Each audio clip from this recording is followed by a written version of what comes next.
Food, the ingredient that brings us together. Ooh. My taste buds are always on the lookout for the next show-stealing ingredient, and we're better to discover one than right here at State Library Victoria.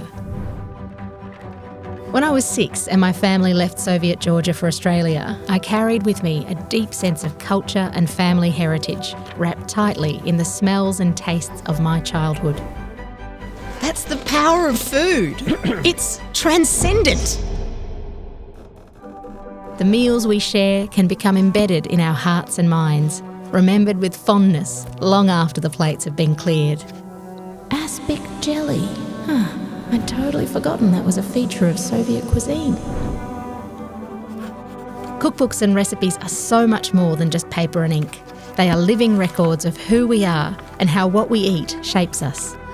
I suppose asparagus could be kind of sexy, and it is peak asparagus season.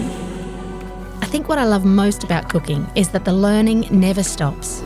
Every meal is an open-hearted invitation for curiosity and conversation. And who knows when your next extraordinary idea will arrive. Eureka! Asparagus in jelly. Discover your extraordinary at State Library Victoria.